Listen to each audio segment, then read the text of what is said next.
I'd like to tell you about the strangest secret in the world. Not long ago, Albert Schweitzer, the great doctor and Nobel Prize winner, was being interviewed in London, and a reporter asked him, "Doctor, what's wrong with men today?" The great doctor was silent a moment, and then he said, "Men simply don't think." And it's about this that I want to talk with you. We live today in a golden age. This is an era that man has looked forward, dreamed of, and worked toward for thousands of years. But since it's here, we pretty well take it for granted. We in America are particularly fortunate to live in the richest land that ever existed on the face of the earth, a land of abundant opportunity for everyone. But do you know what happens? Let's take 100 men who start even at the age of 25. Do you have any idea what will happen to those men by the time they're 65? These 100 men, who all start even at the age of 25, believe they're going to be successful. If you asked any one of these men if he wanted to be a success, he'd tell you that he did. And you'd notice that he was eager toward life, that there was a certain sparkle to his eye, an erectness to his carriage, and life seemed like a pretty interesting adventure to him. But by the time they're 65, 1 will be rich, 4 will be financially independent, 5 will still be working, 54 will be broke. Now think a moment. Out of the 100, only 5 make the grade. Why do so many fail? What has happened to the sparkle that was there when they were 25? What's become of the dreams, the hopes, the plans? And why is there such a large disparity between what these men intended to do and what they actually accomplished? When we say about 5% achieve success, we have to define success. And here's the definition. Success is the progressive realization of a worthy ideal. If a man is working toward a predetermined goal and knows where he's going, that man is a success. If he's not doing that, he's a failure. Success is the progressive realization of a worthy ideal. Rollo May, the distinguished psychiatrist, wrote a wonderful book called Man's Search for Himself. And in this book he says, the opposite of courage in our society is not cowardice, it is conformity. And there you have the trouble today. It's conformity. People acting like everyone else without knowing why, without knowing where they're going. Now think of it. In America right now, there are over 14 million people 65 years of age and over, and about 13 million of these 14 million are broke. They're dependent on someone else for life's necessities.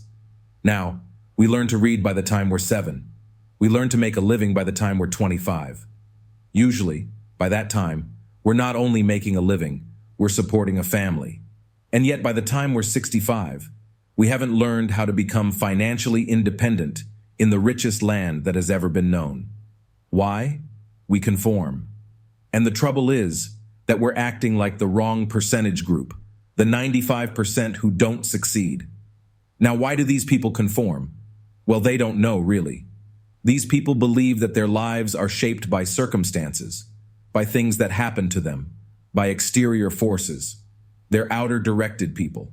A survey was made one time that covered a lot of men, working men, and these men were asked this question: why do you work?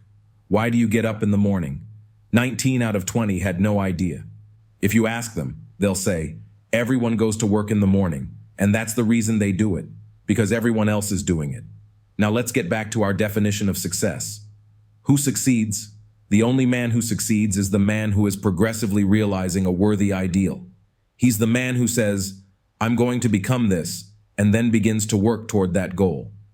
I'll tell you who the successful people are. A success is the school teacher who's teaching school, because that's what she wanted to do. The success is the woman who's a wife and mother, because she wanted to become a wife and mother, and is doing a good job of it. The success is the man who runs the corner gas station, because that's what he wanted to do. The success is the successful salesman who wants to become a top-notch salesman and grow and build with his organization.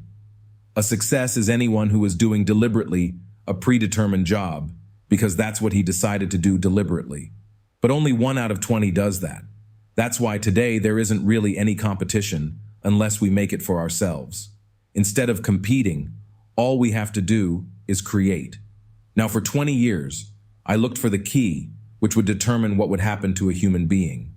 Was there a key I wanted to know? which would make the future a promise that we could foretell to a large extent? Was there a key that would guarantee a person's becoming successful if he only knew about it and knew how to use it? Well, there is such a key, and I've found it. Have you ever wondered why so many men work so hard and honestly without ever achieving anything in particular? And others don't seem to work hard and yet seem to get everything. They have the magic touch. You've heard them say that about someone. Everything he touches turns to gold. And have you ever noticed that a man who becomes successful tends to continue to become successful? And on the other hand, have you noticed how a man who is a failure tends to continue to fail? It's because of goals. Some of us have them, some don't. People with goals succeed because they know where they're going. Now think of a ship leaving a harbor, and think of it with the complete voyage mapped out and planned. The captain and crew know exactly where it's going and how long it will take. It has a definite goal. 9,999 times out of 10,000, it will get to where it started out to get. Now let's take another ship, just like the first, only let's not put a crew on it or a captain at the helm.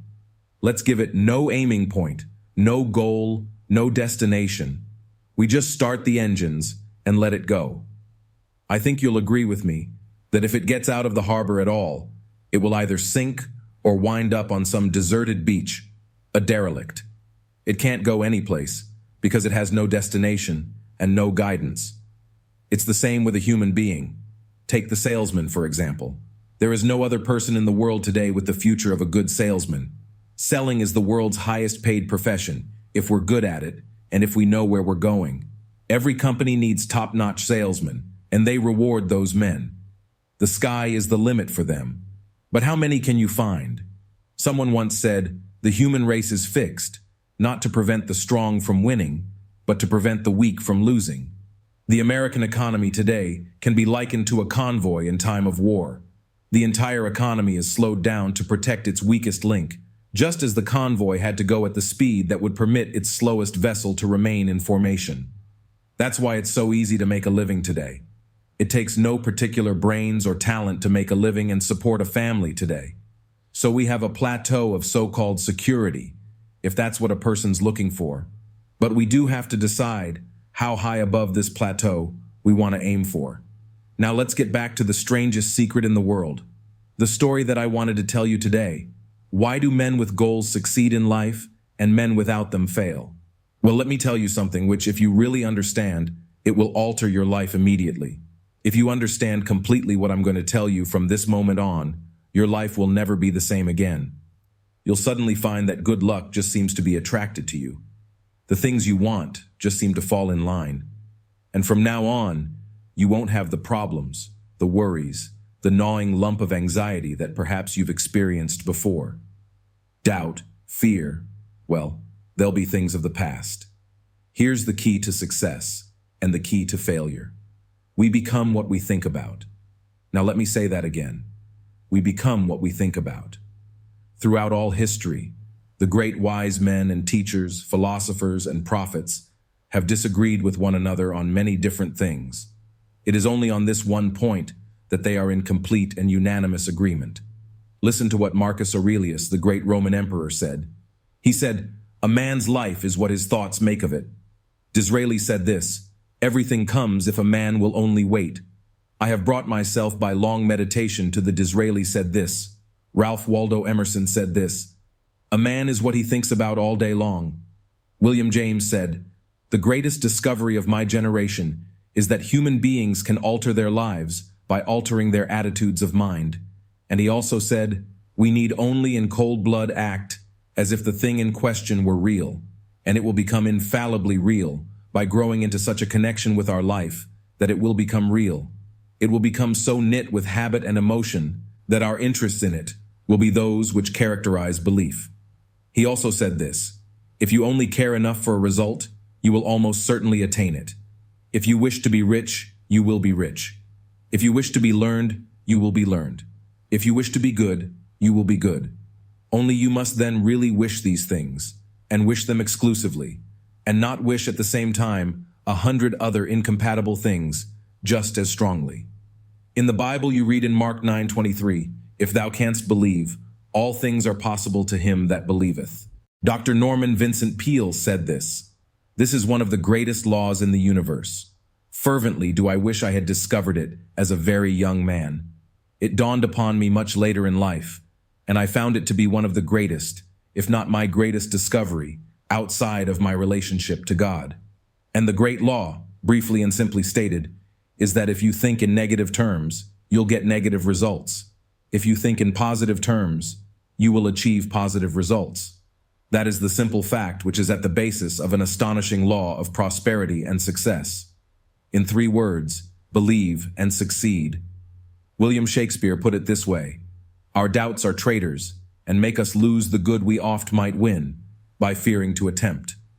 George Bernard Shaw said, people are always blaming their circumstances for what they are. I don't believe in circumstances.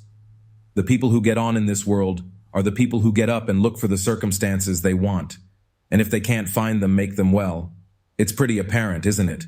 And every person who discovered this for a while believed that he was the first one to work it out. We become what we think about now. It stands to reason that a person who's thinking about a concrete and worthwhile goal is going to reach it, because that's what he's thinking about. And we become what we think about. Conversely, the man who has no goal, who doesn't know where he's going, and whose thoughts must therefore be thoughts of confusion and anxiety and fear and worry, becomes what he thinks about. His life becomes one of frustration, fear, worry, and if he thinks about nothing, he becomes nothing. Now, how does it work? Why do we become what we think about? Well, I'll tell you how it works, as far as we know now. To do this, I want to tell you about a situation that parallels the human mind. Suppose a farmer has some land, and it's good fertile land. Now the land gives the farmer a choice. He may plant in that land. Whatever he chooses, the land doesn't care. It's good fertile land. Now the land gives the farmer a choice. He may plant in that land whatever he chooses. The land doesn't care. It's up to the farmer to make the decision. Now remember, we're comparing the human mind with the land, because the mind, like the land, doesn't care what you plant in it. It will return what you plant, but it doesn't care what you plant. Now let's say that the farmer has 2 seeds in his hand. One is a seed of corn. The other is nightshade, a deadly poison. He digs 2 little holes in the earth and he plants both seeds, one corn, the other nightshade. He covers up the holes, waters, and takes care of the land. And what will happen? Invariably, the land will return what is planted. As it's written in the Bible, as ye sow, so shall ye reap. Remember, the land doesn't care. It will return what is planted. As it's written in the Bible, as ye sow, so shall ye reap. Remember, the land doesn't care. It will return poison in just as wonderful abundance as it will corn. So up come the 2 plants, one corn, one poison. Now the human mind is far more fertile, far more incredible and mysterious than the land, but it works the same way. It doesn't care what we plant. Mysterious than the land, but it works the same way. It doesn't care what we plant. Success, failure, a concrete worthwhile goal, or confusion, misunderstanding, fear, anxiety, and so on. But what we plant, it will return to us. You see, the human mind is the last great unexplored continent on the earth. It contains riches beyond our wildest dreams. It will return anything we want to plant. Now you might say, well, if that's true, why don't people use their minds more? Well, I think they've figured out an answer to that too. Our mind comes as standard equipment at birth. It's free, and things that are given to us for nothing we place little value on. Things that we pay money for, we value. The paradox is that exactly the reverse is true. Everything that's really worthwhile in life came to us free. Our mind, our soul, our body, our hopes, our dreams, our ambitions, our intelligence, our love of family and children and friends. All these priceless possessions are free. But the things that cost us money are actually very cheap and can be replaced at any time. A good man can be completely wiped out and make another fortune. He can do that several times. Even if our home burns down, we can rebuild it. But the things we got for nothing, we can never replace. The human mind isn't used merely because we take it for granted. Familiarity breeds contempt. It can do any kind of job we assign to it.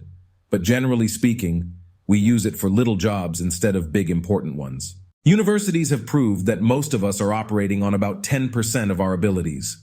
Decide now. What is it you want? Plant your goal in your mind. It's the most important decision you'll ever make in your entire life. Do you want to be an outstanding salesman, a better worker at your particular job? Do you want to go places in your company, in your community? All you've got to do is plant that seed in your mind. Care for it. Work steadily toward your goal, and it will become a reality. It not only will, there's no way that it cannot. You see, that is a law, like the laws of Sir Isaac Newton, the laws of gravity. If you get on top of a building and jump off, you'll always go down. You'll never go up. And it's the same with all the other laws of nature. They always work. They're inflexible. Think about your goal in a relaxed, positive way. Picture yourself in your mind's eye as having already achieved this goal. See yourself doing the things you will be doing when you've reached your goal.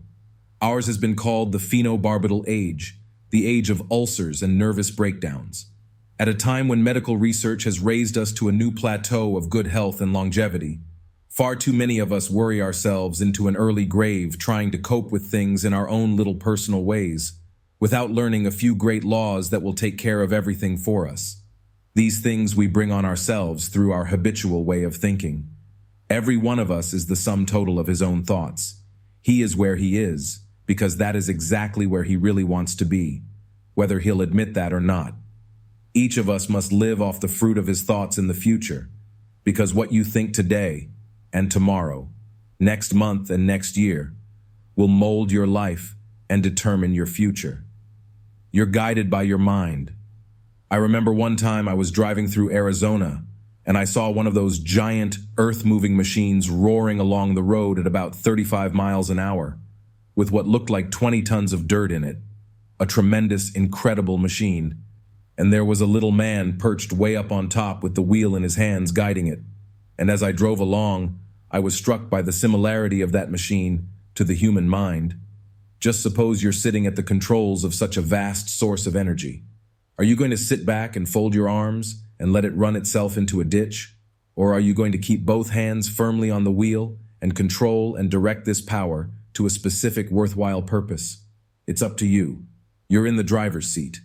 You see, the very law that gives us success is a two-edged sword. We must control our thinking. The same rule that can lead a man to a life of success, wealth, happiness, and all the things he's ever dreamed of for himself and his family, that very same law can lead him into the gutter. It's all in how he uses it, for good or for bad. This is the strangest secret in the world. Now, why do I say it's strange? And why do I call it a secret? Actually, it isn't a secret at all.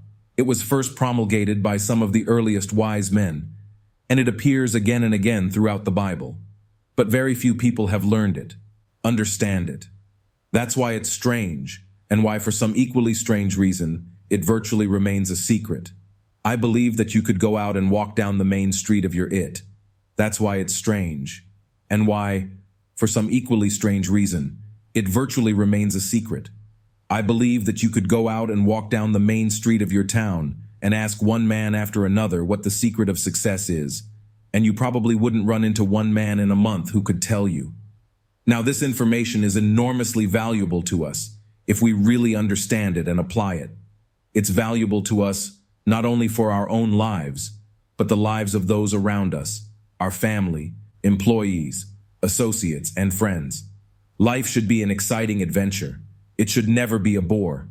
A man should live fully, be alive. He should be glad to get out of bed in the morning. He should be doing a job he likes to do because he does it well. One time I heard Grove Patterson make a speech, the editor-in-chief of the Toledo Daily Blade, and as he concluded his speech, he said something that I've never forgotten. He said something like this: "My years in the newspaper business have convinced me of several things, among them that people are basically good, and that we came from someplace and we're going someplace. So we should make our time here an exciting adventure." The architect of the universe didn't build a stairway leading nowhere. And the greatest teacher of all, the carpenter from the plains of Galilee, gave us the secret time and time again. As ye believe, so shall it be done unto you.